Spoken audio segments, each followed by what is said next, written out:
की ओर से चुनाव के पहले दो बड़े संदेश निकले हैं। कर्नाटक की सरकार ने मुसलमानों का 4% आरक्षण बंद कर दिया क्योंकि और वहां ईश्वरप्पा जी कह रहे हैं कि हमारी सरकार अगर आएगी तो हम मस्जिदों से लाउड स्पीकर हटा देंगे।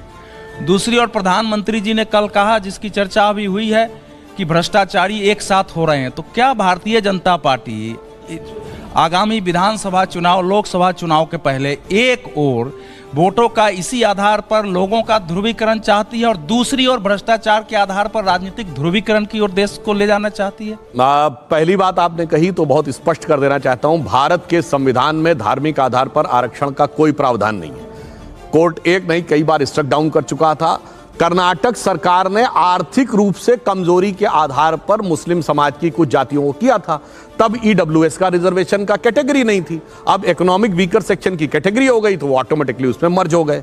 अब ईश्वरप्पा जी ने यह कहा यदि कि हमारी सरकार आएगी तो मस्जिदों पर से लाउड स्पीकर हटेगा, तो यह भारत के कई हाई कोर्ट्स का आदेश है कि मस्जिदों से लाउड स्पीकर हट जाना चाहिए। और वैसे मैं आप लोगों के सुलभ संज्ञान के लिए बता देना चाहता हूं, सऊदी अरब में मस्जिदों पे लाउड स्पीकर नहीं है और सबसे बड़ा दुनिया का मुस्लिम कंट्री इंडोनेशिया, वहां भी मस्जिदों पे लाउड स्पीकर नहीं है। कहावत है ना कि नया मुल्ला प्याज ज्यादा खाता, मगर यहां जो मुल्ला नहीं है वो प्याज ज्यादा खाता। ये बड़ी समस्या है। शब्द ये था कि the so called defenders of democracy, Europe and America, why they are not reacting and the majority of democracy has finished in India. यही वर्ड था ना, इसमें तो कोई किंतु परंतु नहीं। अब ये बताइए, जो लोग ये कहते हैं कि बोलने की आज़ादी नहीं है, आज तो डिजिटल डाटा अवेलेबल है। पिछले 9 वर्षों में प्रधानमंत्री श्री नरेंद्र मोदी जी के विरुद्ध जितने कड़वे घटिया अपशब्दों का प्रयोग, जितने जलवाए जलाल के साथ, पूरे जमाल के साथ कांग्रेस नेताओं ने आके बोले हैं, और अब तो इतना ही नहीं हो गया है, अब तो वो साहब भाजपा नहीं एंकरों को भी धबेड़ देते हैं और फिर कहते हैं बोलने की आज़ादी नहीं। ये कितना यथार्थ के विपरीत है। और दूसरा, मुझे दुख इस बात का है, आपको पता है इस देश दुनिया में कितने % पॉपुलेशन डेमोक्रेसी में है? केवल 30%, जिसमें 16% हम हैं।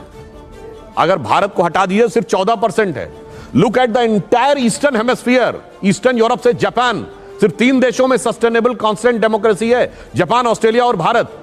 ऑस्ट्रेलिया तो एक्सटेंशन ऑफ यूरोप है, जापान में भी कॉन्स्टिट्यूशनल मोनार्की है, pure absolute consistent democracy in the entire eastern hemisphere. हमारे डिफेंडर्स ऑफ डेमोक्रेसी हम है भाई, वो कौन होते हैं बोलने वाले? और इनकी आदत यही नहीं है। जब इनकी सरकार थी तब याद करिए, भारत के 60 सांसदों ने यूएस सीनेट को लिख के भेजा था कि मोदी जी को वीजा मत दीजिएगा, जबकि मोदी जी ने वीजा के लिए कभी जिंदगी में अप्लाई नहीं किया था। ये क्या था? भारत की संप्रभुता का अपमान, भारत के लोकतंत्र का अपमान, भारत की न्याय व्यवस्था का अपमान, कि आप दूसरे देशों में जाके गुहार लगाते हैं। इसलिए हमने कहा यह भारत का अपमान था और यह आपकी फितरत है पहले से लेके और आज तक। बीजेपी में परिवारवाद नहीं है। जवाब सर यस, ओके। आप कह रहे नहीं है, अब एक्सप्लेनेशन कर दूं? एक्सप्लेन अभी करें बात। लेकिन येदुरप्पा के बेटे और हाँ। देखिए, परिवारवाद और परिवार के व्यक्ति में होने में क्या अंतर है? किसी नेता का बेटा या बेटी राजनीति में नहीं आएगा, यह प्रतिबंध नहीं लगाया जा सकता, पर पूरी पार्टी की विरासत मेरे बाद मेरे ही परिवार के हाथ में रहेगी, यह परिवारवाद है। जैसे निशान जी एंकरिंग कर रहे हैं, अब यह नहीं हो सकता इनके परिवार का कोई व्यक्ति पत्रकारिता में नहीं आएगा या TV9 चैनल नहीं ज्वाइन करेगा। पर परिवारवाद यह होता है, जब भी मैं इस शो की एंकरिंग छोड़ूंगा तो उसके बाद एंकर कोई मेरे परिवार का बनेगा। यह भाजपा में नहीं है। दूसरा सवाल, हिंदू धर्म ग्रंथों की फिर से समीक्षा होनी चाहिए, हाँ या ना? ओके, नहीं होनी चाहिए। बता दें, नहीं होनी चाहिए, ठीक है। उसका कारण बता दें। बताइए।